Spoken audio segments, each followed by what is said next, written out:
Hey! Howdy, folks. Excuse all the gear. It's really smoking hot out here in Encinitas today. Yes. Well, welcome to our channel, Timothy and Emerald. You want to introduce yourself? Or you want me to- Timrel. That's the only name you need to know is Timrel. And we are Timrel. Yeah, I like to be silly, and I like to be silly with my partner, Timothy.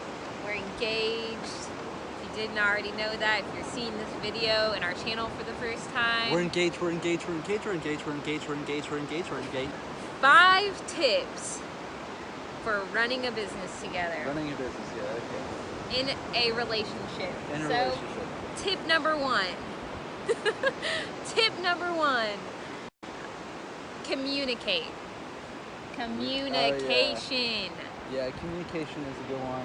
Communicate. Timothy and I have successfully run a business for, what's it been, 2 years? Like over a year now? About a year and a half, Yeah. And our business is a mobile dog grooming business. Pet sitting business as well. Pet sitting, house sitting. All around the world. Yes, all over. Fly us out. We'll be there. We'll dog sit those dogs like no other. Only in the coolest locations though. If you live in like the middle of Texas, then don't hit us up.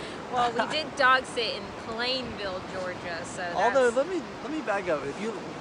I'm not, the middle of Texas could be awesome. But anyway, communication. Yes, yeah, I think tip number 1 is communication for sure. And basically what that means to me is that whatever's coming up for me, that I'm like committed to letting come out. So I think one of the worst things that you can do as in a business partnership or any partnership really is to suppress what you're thinking or feeling because you think the other person might get offended or might get hurt or whatever. It's all about communicating and bridging those gaps.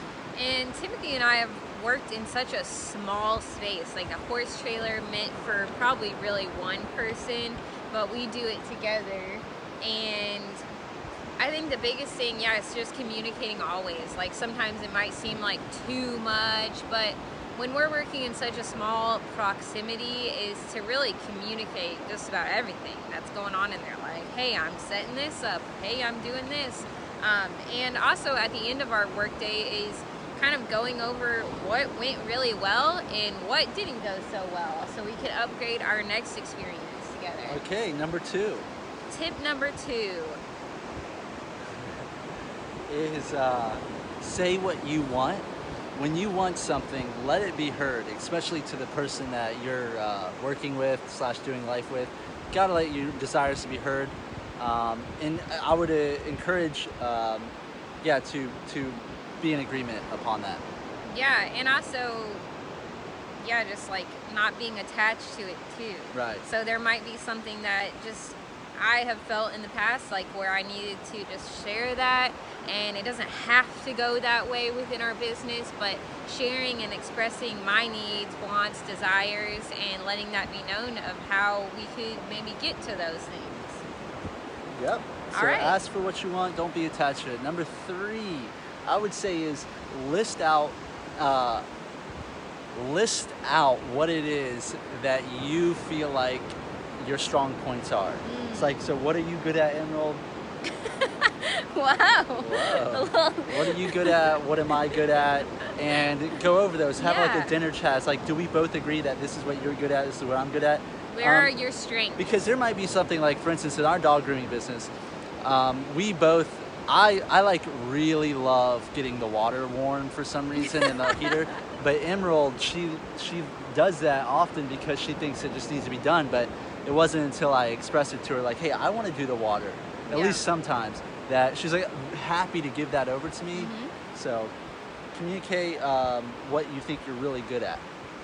And tip number 4, I just had one, is what goals do you want to accomplish together?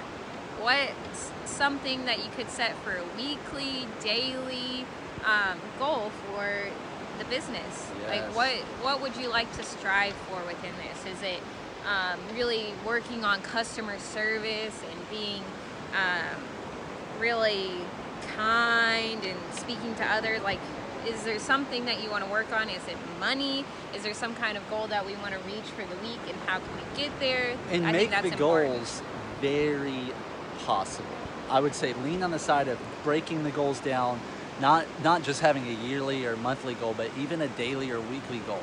So for instance, an example, it's like we have a weekly goal to upload for this next month, once a week on Wednesday at 5 p.m. or before, to have one video uploaded on our 3 social media networks: YouTube, Instagram, and Facebook. All right. Tip number 5 is setting an intention for the day. So I like to include that in when we're going to an appointment, what's the intention for the day? What's the tone for the day? And that includes prayer too. Yeah. Prayer time. Praying About together. how you want your day. How do you want to experience God to work in your day?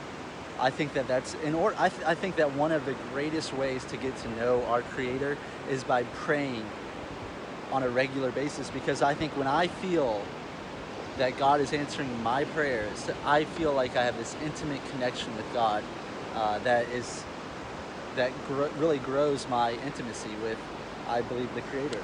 Well, yeah, and just having that set for like I said, the tone of the day, and also, I really imagine that God likes that too. He's like, yeah, thanks for holding me accountable to show up and show you how big I am and how I'm going to move in your day and in your life. And I'm like, yeah, that's awesome, God. All right, there is 5 tips. It's pretty But good. stay tuned, Wednesday, 5 p.m. Subscribe to our channel. Put a plug right here. Subscribe, hit the like. Yeah. Give us a thumbs up, give us a heart. Thanks for watching. All right.